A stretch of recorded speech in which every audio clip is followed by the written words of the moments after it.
Hello बच्चों, good morning. Last class में हमने समान चतुर्भुज और समचतुर्भुज की परिभाषाएं तथा समान चतुर्भुज के कुछ गुण देखे थे। आज हम उन गुणों का यूज करते हुए इनके क्वेश्चन करेंगे। तो चलिए शुरू करते हैं। देखिए बच्चों, सबसे पहले उदाहरण नंबर 3 क्या कह रहा है। समान चतुर्भुज पी क्यू आर एस का परिमाप ज्ञात कीजिए। आकृति 3.22 में देखिए आकृति 3.22। देखिए बच्चों, ये आकृति है, आकृति 3.22। ये कह रहा है पी क्यू आर एस क्या है, समान चतुर्भुज है। इसमें पी क्यू दे रहा है कितना 12 और क्यू आर दे रहा है कितना 7 सेंटीमीटर। और कह रहा है इसका परिमाप निकालिए। परिमाप वो क्या होता है अभी मैं बताता हूँ। इसको अपन अच्छे से वैसे 11 चैप्टर में पढ़ेंगे। परिमाप, क्षेत्रफल, आयतन क्या होता है सब अपन 11 चैप्टर में पढ़ेंगे, लेकिन छोटा सा आया है यहाँ पे तो मैं आपको बता दूंगा। तो चलिए शुरू करते हैं। देखिए बच्चों, ये चतुर्भुज दे रखा था अपन क्वेश्चन में और कह रहा है इसका परिमाप निकालिए। समझिए सबसे पहले परिमाप क्या होता है। कोई भी आकृति देगा, परिमाप का मतलब बताया उसकी जो बाहर की जो भुज होती है ना उन सबको जोड़ लो। जितनी भुज है उन सबको जोड़ लेंगे अपन, वही होता है परिमाप। कोई सी भी आकृति हो, चाहे त्रिभुज हो, चतुर्भुज हो, वृत्त हो, उसकी जो बाहरी भुज होती है ना उन सबको जोड़ लो, वही परिमाप कहलाता है। तो देखिए मैं क्या करूँगा, जैसे इसको जोड़ूंगा P Q, Q R, R S और पी एस को मैं जोड़ लूँगा तो क्या हो जाएगा, ये समान चतुर्भुज का परिमाप कहलाएगा। लेकिन हमने बात देखो ये दो भुजा तो है लेकिन ये दोनों भुजा नहीं है, तो बताइए कैसे निकालूंगा दोनों भुजाओं को। तो लास्ट क्लास में हमने समान चतुर्भुज के कुछ गुण पढ़े थे। ये खुद ही कह रहा है ये पी क्यू आर क्या है, समान चतुर्भुज है। क्वेश्चन में खुद ने दिया है। तो अपन ने जो गुण पढ़े थे उन गुणों को यहाँ पे यूज करना है। उसमें से आपको पता होगा एक गुण क्या था, और आप लोगों ने वो गुण याद नहीं करे तो गुण याद कर लीजिए क्योंकि बहुत काम की चीज़ है। तो सबसे पहला गुण था उसमें कि समान चतुर्भुज की आमने सामने की भुजा समान होती है। समान मतलब बराबर होती है। अगर ये भुजा 7 सेंटीमीटर है तो इसके सामने वाली भुजा भी 7 सेंटीमीटर होगी। अगर ये भुजा 12 सेंटीमीटर है तो इसके सामने वाली भुजा भी 12 सेंटीमीटर होगी। कहाँ से लिखा ये, समान चतुर्भुज के गुण से, जो अपन ने लास्ट क्लास में पढ़े थे। अगर आप लोगों ने वो गुण नहीं पढ़े तो पहले उन गुणों को पढ़िए, फिर ये क्वेश्चन कर पाएंगे। ठीक है, तो सबसे पहले आपको लिखना पड़ेगा समान चतुर्भुज की आमने सामने की भुजा समान होती है।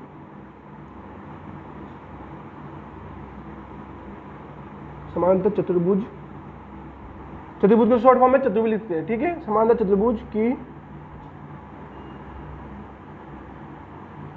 आमने सामने की भुजा समान होती है।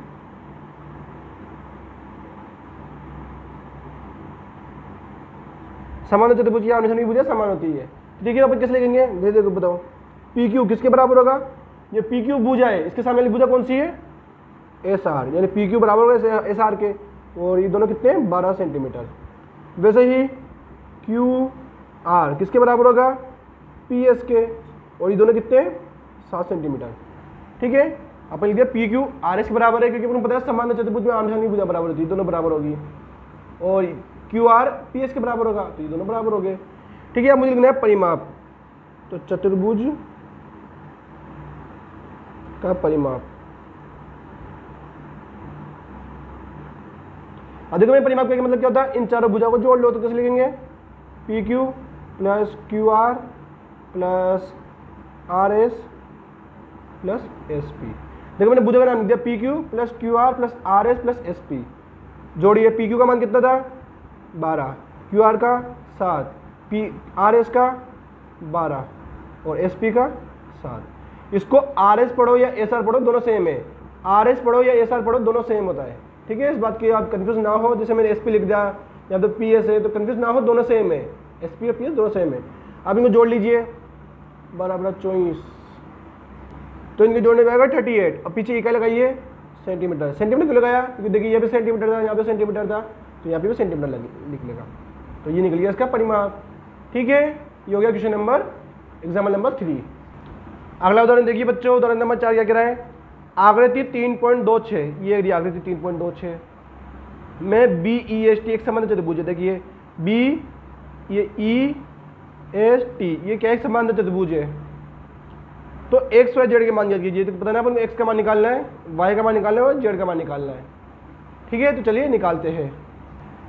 देखिए बच्चों, ये चतुर्भुज आपको दिया था, डायग्राम मैंने यहाँ बना लिया है, आप लोग देख लीजिए यहाँ पे बी ई एस टी, जिसमें ये एंगल 100 दे रखा है, एंगल बी 100 है, एंगल ई जेड है और नीचे वाई है और एंगल एक्स कितना है एक्स है। ठीक है, अपन को एक्स वाई जेड के मान निकालने हैं। तो सबसे पहले लिखिए BEST समांतर चतुर्भुज है। क्वेश्चन में दे भी रखा है अपन को,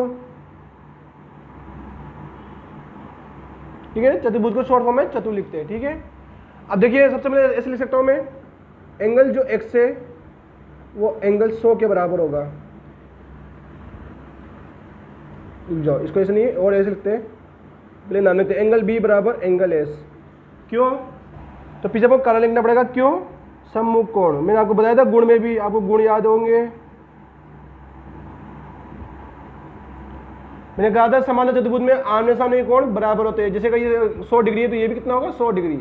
तो अपन लिखेंगे यहाँ पे एंगल B का मान कितना है, इसको लिखेंगे एंगल, तो 100 बराबर x, यानी उसको ऐसे लिख दो x बराबर 100, यानी x का मान कितना हो गया? 100 डिग्री, ठीक है।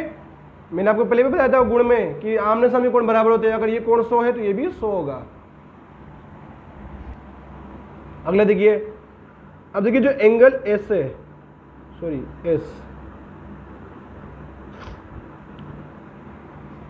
देखिए जो कोण x है वो कोण y के बराबर होगा। क्यों होगा? देखिए मैं कारण लिख रहा हूं पीछे, दोनों संगत कोण है, संगत कोण।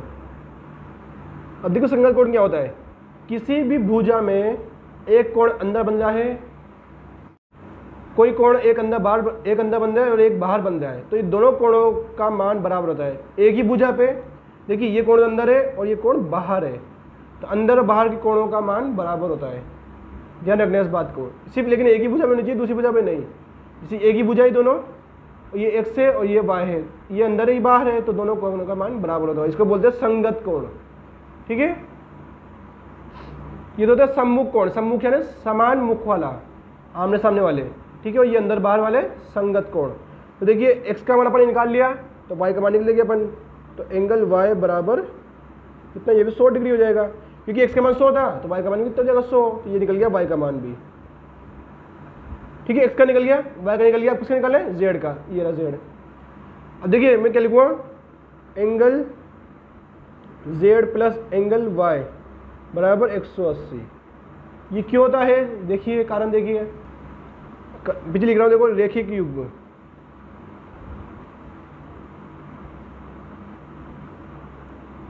रेखिक युग्म मतलब देखिए ये एक भुजा है, कौन सी? ES, इस पे ये BE, जैसे समझिए एक भुजा है, इस पे ये BE, इस पूरे कोण को दो भाग में भाग रही है, एक तो ये और एक ही है।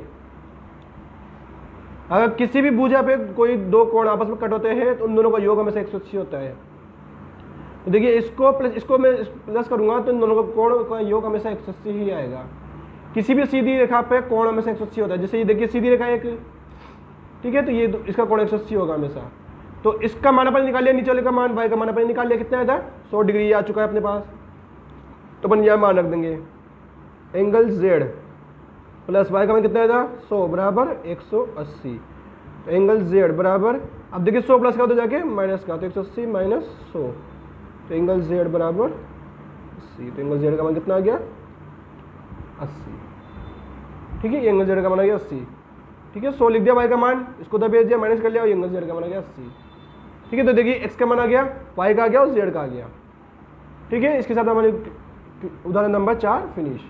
आप लोग को ध्यान रखना कि संगत कोण क्या होते हैं, सम्मुख क्या होते हैं और रेखिक युग्म क्या होते हैं। मैंने आपको बताया, सम्मुख यानी सामने, आमने सामने वाले, संगत कोण जो एक अंदर होगा और एक बाहर होगा, और रेखिक युग्म जो किसी लाइन को दो भागों में बांटेगा, दो या दो से अधिक भागों में बांटेगा। जैसे देखिए दो भागों में बांटा ना कोण को, तो 1 और 2 इन दोनों का योग हमेशा 180 होगा, ठीक है। अगला उदाहरण देखिए, उदाहरण नंबर 5, समांतर चतुर्भुज RING। देखिए ये RING आकृति 3.28, ये रही RING समांतर चतुर्भुज है, इसमें कोण R 70 है। देखिए कोण R यानी जो R पॉइंट में जो कोण है 70 डिग्री है। तो दूसरे सभी कोणों को ज्ञात कीजिए। तो कह रहा है बाकी के G, N और I जो तीनों कोण है इनको ज्ञात करना है। तो चलिए शुरू करते हैं। वीडियो अच्छी लग रही है तो वीडियो को लाइक भी करते जाइए, है ना। अपने दोस्तों के साथ भी शेयर कीजिए इस चैनल को। देखिए ये अपन को दे रखा था RIST समांतर चतुर्भुज, इसमें कोण R दे रखा था अपन को, कह रहा है बाकी के तीनों कोण निकालने हैं। तो चलिए देखिए, सबसे पहले लिखूंगा मैं कोण R बराबर कोण S। जो कोण R है कोण S के बराबर है, क्योंकि आमने सामने कोण बराबर होता है समांतर चतुर्भुज में। यहाँ लिखना पड़ेगा सम्मुख कोण, अपन को पीछे कारण भी लिखना पड़ता है। जब अपन बराबर करते हैं, कोई कंडीशन लगाते हैं ना, तो उसमें कारण लिखना पड़ेगा। क्यों लिखना पड़ेगा? मतलब कारण लिखना पड़ता है, ठीक है। जैसे आर बराबर एस हुआ, क्यों हुआ? अपन जाने सम्मुख कोण, क्योंकि अपन इसके गुण पढ़े हैं, उसमें समान चतुर्भुज में आमने सामने कोण बराबर होते हैं, तो ये हो गया सम्मुख कोण। तो आर का मान कितना था? 70, और एस का मान एस ही रहेगा, तो ये कोण एस आ गया कितना? 70 डिग्री। ये निकल गया एक कोण का मान, तो एस तो निकल गया कितना? 70। मुझे ये दोनों निकालने हैं। देखिए अपन ने एक और गुण पढ़ा था उसमें कि सम्मुख, अपन एक और गुण पढ़ा था कि समपूरक कोणों का योग 180 होता है। सामान्य चतुर्भुज में समपूरक कोणों का योग 180, समपूरक मतलब पास पास वाले दो कोणों का योग 180 होता है। तो देखिए मैं लिख रहा हूँ कोण आर प्लस कोण आई बराबर 180 डिग्री। क्या लिखूंगा पीछे? समपूरक कोण।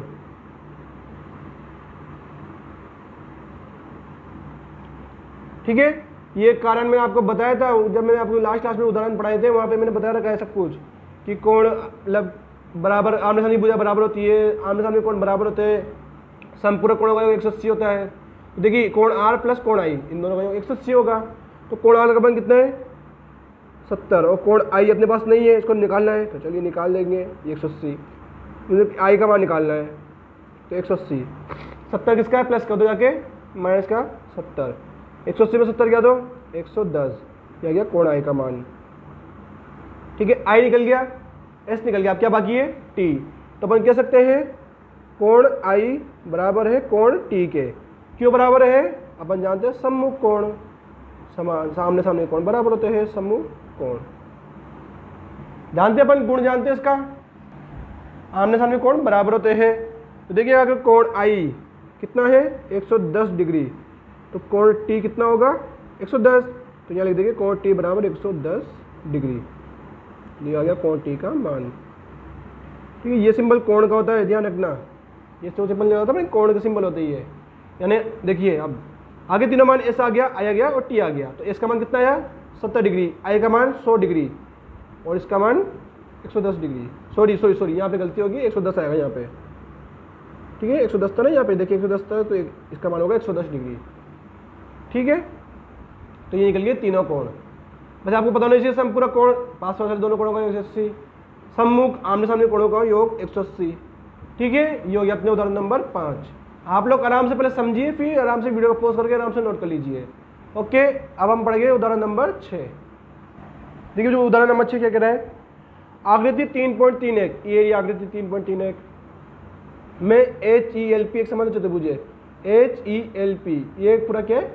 समांतर चतुर्भुज है, दिया है, खुद ही ने दिया है। लंबाई सेंटीमीटर में है, जो इसकी लंबाई है ना सब सेंटीमीटर में है। OE, तो देखिए अब इसमें O और E, यानी यहाँ से यहाँ तक की भुजा कितनी तरीके से 4 सेंटीमीटर, क्योंकि कह रहे थे सभी भुजा इसकी 4 मतलब सेंटीमीटर में है, तो 4 कितने दिया है, उस पीछे सेंटीमीटर लगा दो। यानी O से E तक की लंबाई कितनी? 4 है। और HL और PE से 5 से अधिक है। और कह रहे जो HL है, HL यानी जो ये विकर्ण है, कौन सा? HL वाला जो विकर्ण है, ये PE विकर्ण से 5 अधिक है, 5 सेंटीमीटर अधिक है। मतलब समझिए अगर ये HL 10 सेंटीमीटर है तो PE कितना होगा? 10 + 5 करोगे तो 15 सेंटीमीटर है। ठीक है, ये ध्यान रखना, ध्यान से समझो। क्वेश्चन यहाँ पे थोड़ा अलग है। क्या कह रहे हैं?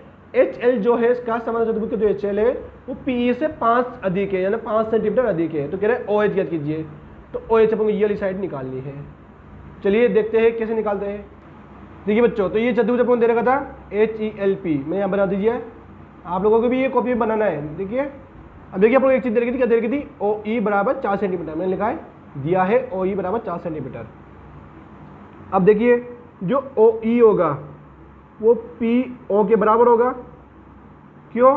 ये अपन जानते हैं समांतर चतुर्भुज की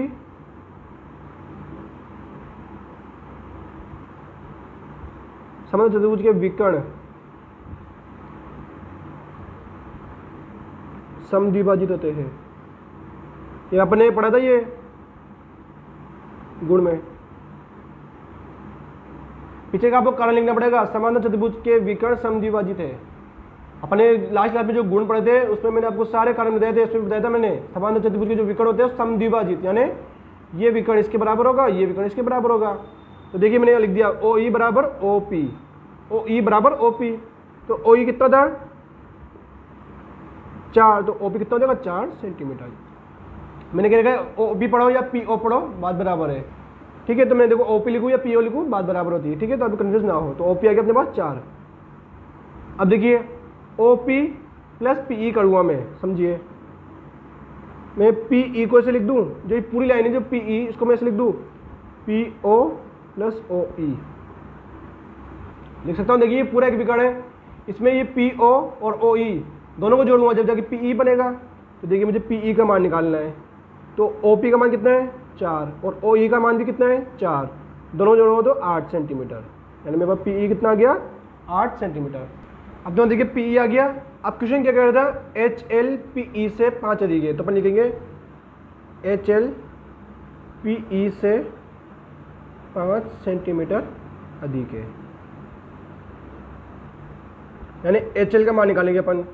तो कैसे करेंगे, PE प्लस 5 अधिक है, यानी प्लस कर देंगे 5, तो PE का मान कितना है देखिए 8 प्लस 5, तो कितना जाएगा 13 सेंटीमीटर। यहाँ पर लिख लीजिए HL कितना गया, HL आ गया 13 सेंटीमीटर। इधर भी HL आया, यानी तो पूरी भुजा आई है। लेकिन उस क्वेश्चन में देखिए क्या मांग रहा था, OH ज्ञात कीजिए। क्वेश्चन में देखिए उदाहरण नंबर 6 में कह रहे OH ज्ञात कीजिए, लेकिन इसमें OH निकालना है, सिर्फ ये निकालना है। तो अपन जानते हैं अगर इस पूरी भुजा को अपन अगर आधा कर देंगे तो क्या निकलेगा, OH निकल जाएगा। देखिए इसके बाद वाला मैं यहाँ लिख रहा हूँ, आप लोग आराम से इसके नीचे लिखिएगा, मेरे पास जगह नहीं है अभी, तो मैं यहाँ लिख रहा हूँ। तो देखिए मैं इसे लिखूँगा OH बराबर हाफ, यानी आधा करेंगे किसका, इंटू HL का, यानी पूरे का मैं अगर इस पूरी भुजा का HL भुजा का मैं क्या कर दूँ आधा कर दूंगा तो क्या आ जाएगा OH आ जाएगा। तो करिए 1/2 गुणा HL का मान कितना आया था 13, ठीक है। अब 13 में 2 का भाग दीजिए तो OH आएगा 6.5 सेंटीमीटर। ये देखिए गुणा नहीं होगा ये, क्योंकि ये तो इसके बटे में कुछ नहीं, 1 लगा दो, 13 को 1 से 13 कम 13, 2 एकम 2, भाग करोगे तो आएगा 6.5 सेंटीमीटर। तो जो OH है ये वाली जो भुजा है ये कितनी है 6.5 सेंटीमीटर। ओके बच्चों, तो ये हो गया अपने उदाहरण नंबर 6। आप लोग आराम से वीडियो पोस्ट करके आराम से नोट करिए, पहले समझिए फिर आराम से नोट करिए, ठीक है। अब इसके आगे के क्वेश्चन हम अगली क्लास में देखेंगे। वीडियो कैसी लगी हो अपने बच्चे कमेंट में लिखिए। वीडियो अच्छी लगी हो तो वीडियो को लाइक कीजिए, शेयर कीजिए अपने दोस्तों के साथ, चैनल को सब्सक्राइब कीजिए। आपको कोई डाउट हो, कोई क्वेश्चन हो तो नीचे डिस्क्रिप्शन में मेरे व्हाट्सएप नंबर दिए होते हैं, आप लोग वहाँ पर जाके कांटेक्ट कर सकते हैं। गुड बाय बच्चों, अब मिलते हैं नेक्स्ट क्लास में।